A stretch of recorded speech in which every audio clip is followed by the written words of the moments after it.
So for the third step, we are going to equalize the electrons lost and gain. So, yung gagawin natin dito, titignan natin yung dalawang electrons natin and hahanapin natin kung ano nga ba yung LCD nila. So, yung LCD na sa tingin ko ay babagi dito is 12. So, ilan ba yung kailangan natin i-times dito sa 4 para maging 12 siya? So, 3. Sa times natin siya sa 3. And then, dito naman, since meron siya 6 electrons, times lang natin siya sa 2 para maging 12 siya. Pagtapos niyan, doon mo na siya, pero yung mag-proceed para i-times sila.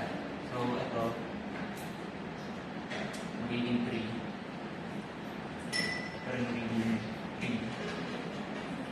Ito magiging 3, and then ito, 4 times 3, 12. Dito rin, 12. And then, ito naman, magiging 2. Ito magiging 28. Ito magiging 12. Magiging 4. And magiging 14. So, kapag nagawa nyo na yan, as you can see, pantay na yung numbers ng, number ng electrons dito, tsaka dito. Pwede mo na siyang i-cancel out. And then, kapag na-cancel out mo na yung mga electrons, pwede ka na mag-minus ng mga same compounds dito at dito. So, dito, since meron siyang 3H2O, pwede mo siyang i-minus dito sa 14H2O. So, yung mangyayari, mawawala ito. And then, ito, 1 minus 3. So, magiging 11 siya. And then, itong hydrogen, magkakaparehas rin sila, and then nasa opposite sila ng sides. Pwede mo rin silang ipag-minus sa isa't isa. So, 12 minus 28 is equal to 16. So, maka-cancel out ko, and then ito magbabawasan ng 12. So, ito magiging 16. So, ngayon, for the next step, we are going to add the two balance reactions.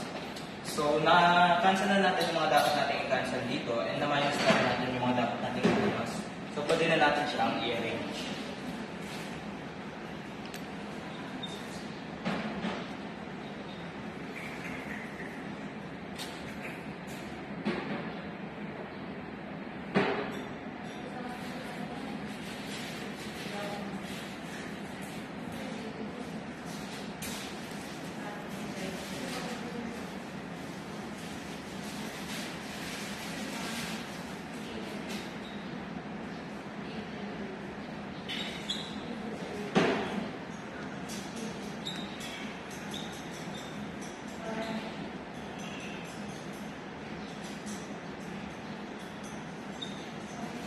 Okay.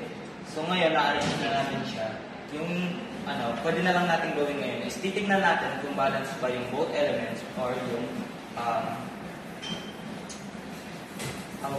charges. So, unahin natin itong si carbon.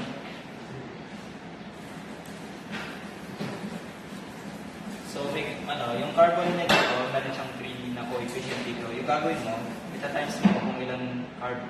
Ita-times mo yung number ng coefficient sa kung ilang carbon meron dito. So, meron 3 dito.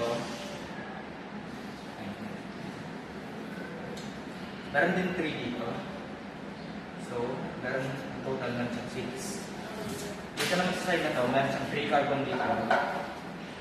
And 3 carbon din dito. So, meron siyang 6. Sa hydrogen naman, meron siyang 3 times 3, 9, times 9, and 3 times 2, 6, and then 3 times 1, 3, plus 16 each. So in total, meron siyang 16 plus 3, 19, 19 plus 6, 25, 34. Meron siyang 34 hydrogen. Sa kabilang side naman, meron siyang 9,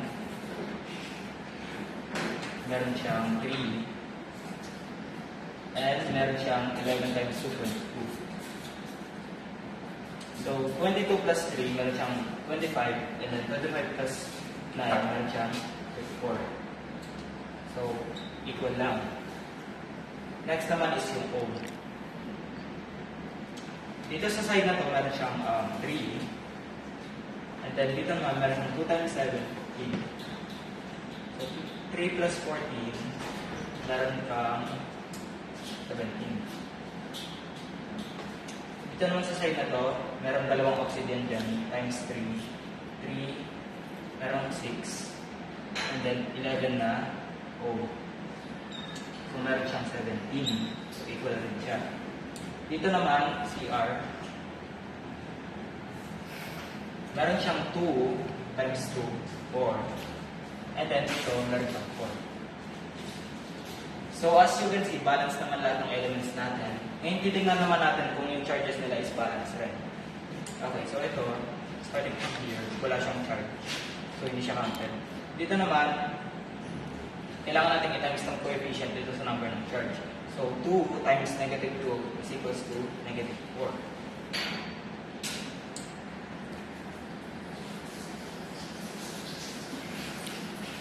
Yan.